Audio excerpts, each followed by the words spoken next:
name is Miranda, and today I am here to discuss the new movie Rosaline, which premiered earlier this month. This is a movie I have been so excited for. First of all, I love Caitlin Denver. I think she's such an amazing actress and has such leading lady capability that I'm really excited to get this kind of drama involving her.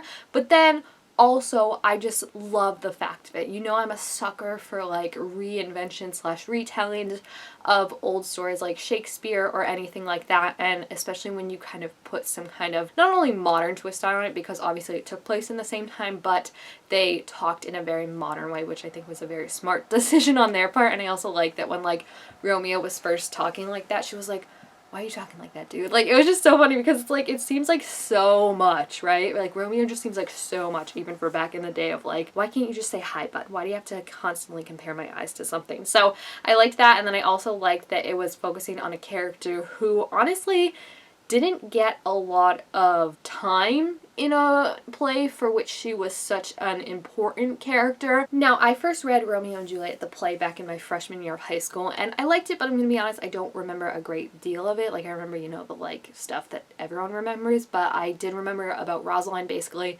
that she was Romeo's ex, and that at the beginning of the book he still hung up on her. And I remember my teacher very clearly made it like Rosaline kind of proves in a way that Romeo, dear Romeo, he's a little flighty, right? Like, there's always that kind of question of if Juliet hadn't been out confessing her feelings for Romeo and he just so happened to hear them, would she have played it coy for a bit longer, and then all of this could have been avoided, because it seems like, you know, he's so hung up on Rosaline. Rosaline's denied my affections for her. I'm so sad and I'll never love again. And then he goes to the literal party to see Rosaline, sees Juliet, and is like, oh my gosh, I have never known true beauty until I've seen you. And I guess the non-cynical version to look at that would be to see like, oh wow, like he really did love Juliet, and like Rosaline like was just kind of like the starter for him to know what true love is. But for me, I'm like, nah, Romeo is definitely the oldest F-boy ever, right? Like, he's the OG F-boy, and I like that this movie kind of acknowledged that. So I did want to look into a little bit of background on Rosaline, because like I said, I don't remember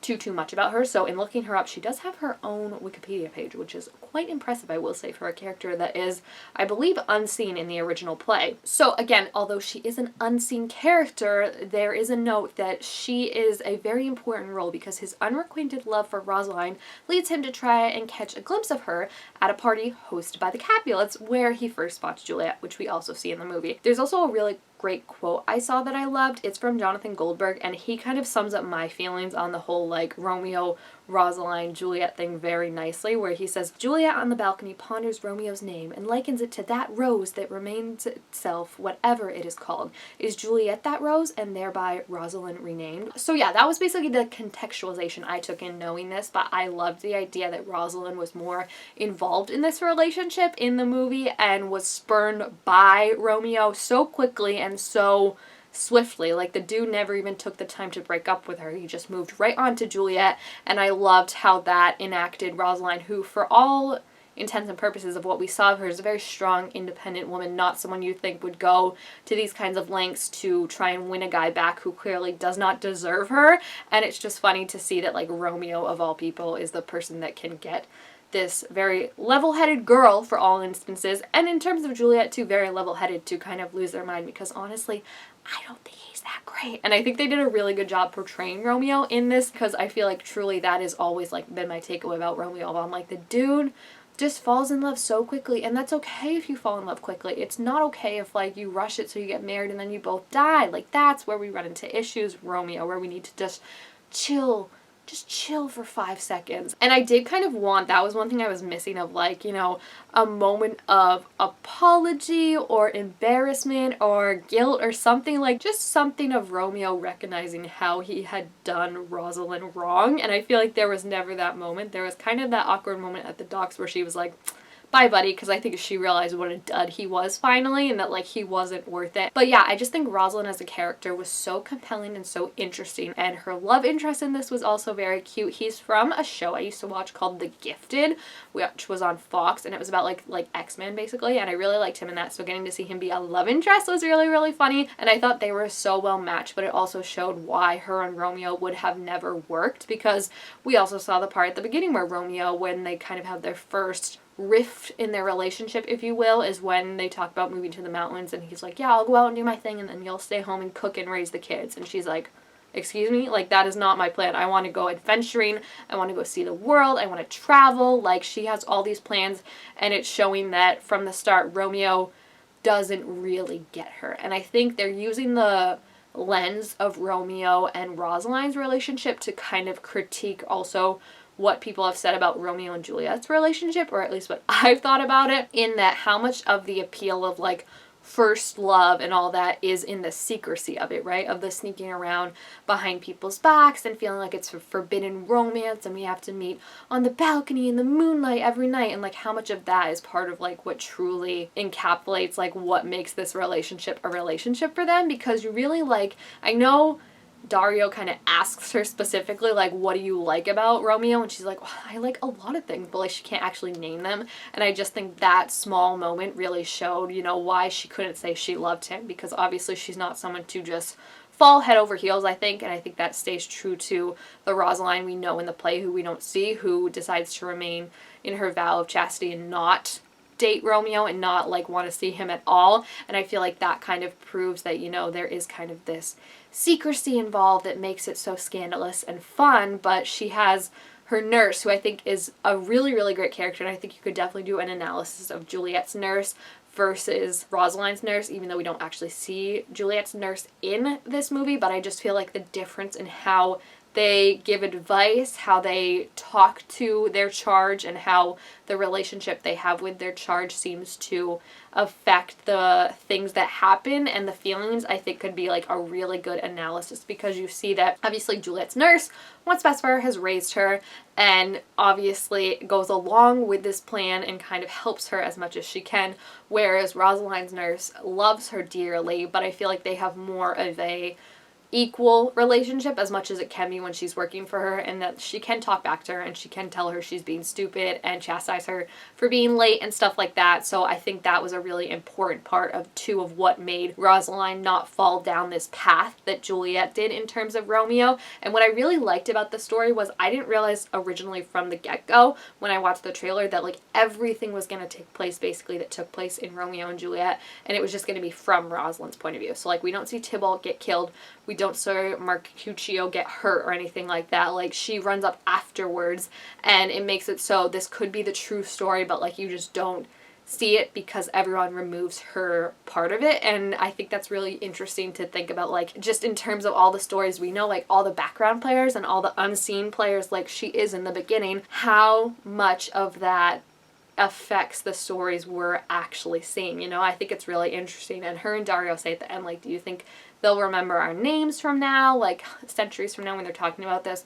And obviously we do. I mean, Dario isn't, they made Dario up, but like Rosaline is still a very important, she's the world's most famous ex, as they called her in the tagline. So she is obviously someone that's still very important and someone that is still very connected to this whole love triangle, Romeo and Juliet thing that we've got going on. So I like giving her back her autonomy and making it so that she is more of an active participant in that, and like everything that happens she kind of has to help fix, because a bunch of it is her mess. It's not all her fault, but like she did make a lot of mistakes and she owns up to that and then goes to help because of that. And I think that was really, really cool to see just how someone could be manipulating pieces, but like their part of the story doesn't get told down and down and down, so then you forget about them. Like I liked that it was just the, for the most part, usual Romeo and Juliet story, and then there were just a few tweaks, but then from Rosaline's point of view it was a whole complete other story. So I really, really think it was so fun. I give a big credit to Caitlin Denver. Like I said, I think her relationship with Dario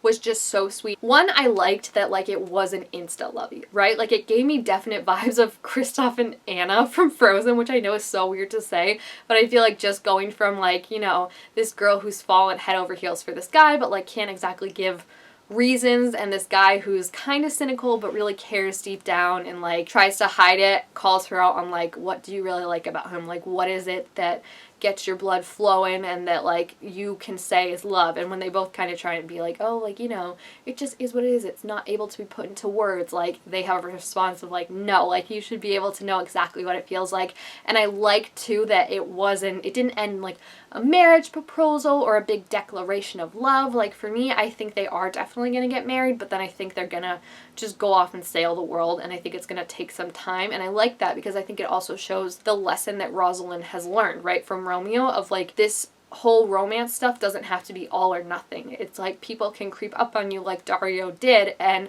I think Dario understands her as a person immensely well, and I think the fact that they fight and butt heads so much in the beginning shows how well suited they are for each other, because I think Rosaline's used to bumping heads with people and fighting because people don't understand her and don't get her. So I think she gets very defensive of that, obviously, and she judged him like she would judge anyone else, which I think is what she had to work on. But I just liked how their relationship was kind of at the end left on a bit of an open note. Like obviously they'll end up together, but it wasn't like left with like a marriage or her being like, oh, like I'll accept your proposal now, because she doesn't want to be married now, and she shouldn't have to be married now if she doesn't want to. And I think the fact that like there were so many times they were left unchaperoned in this movie, which that shows you how much I've been watching like Bridgerton and like those period dramas, because every time they were unchaperoned in a room I would be like, alone together. But I think again it was a very smart idea to show Rosaline not just jumping from Romeo to Dario. Like I liked the development of their relationship and how it was all kind of crept up on her, you know, because that was her thing in the beginning, where she was like, why couldn't I say I love you to Romeo? Like all of this would have been avoided.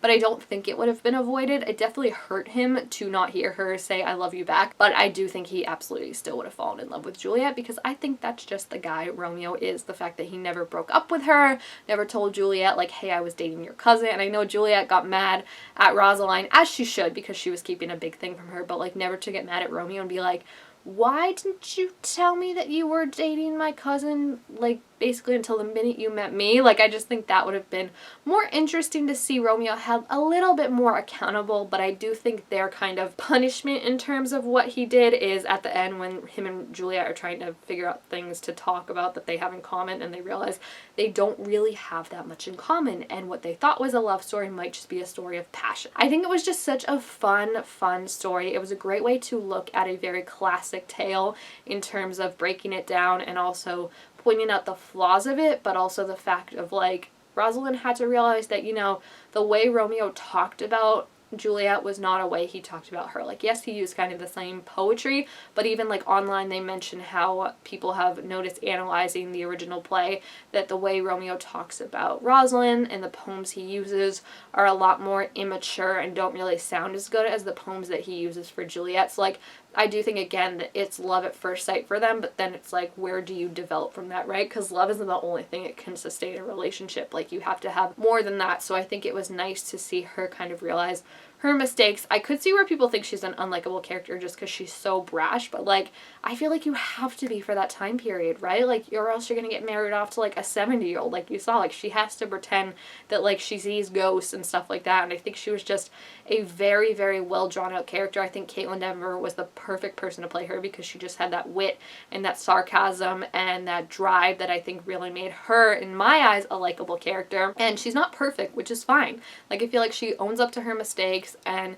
you know, Dario helps her see the error of her ways, but is also kind of like not the one of like, you're doing this wrong, this wrong, this wrong. Like he, you know, is hurt by her, and that makes her feel bad that she realizes she's hurting Juliet, she's hurting Dario, like these people that she cares about, and then she does some introspective looking and changes because of that. And I just think it's really cute and really fun. It's just such a like fun movie is the thing, right? It's just like silly, and it points out the nuttiness of Romeo and Juliet falling in love so quickly, but also like the nuttiness of Rosaline falling for Romeo when all of this is happening. I love, oh my gosh, the moment I loved is it was when Juliet tells them the plan of like, I'm gonna pretend to poison myself, and then like I'm gonna send Romeo a letter and it'll all be okay. And Rosaline's like, that is the dumbest fucking idea I've ever heard. Like they said one F word in this movie and that was it. And I was like, you guys used it perfectly. And how Dario's in the back like, oh, this is a bad idea. And they were like, he could not get the letter. The poison could have side effects. What if they bury you? Like, just pointing out all the issues with it. And I just love that. I love when it's like,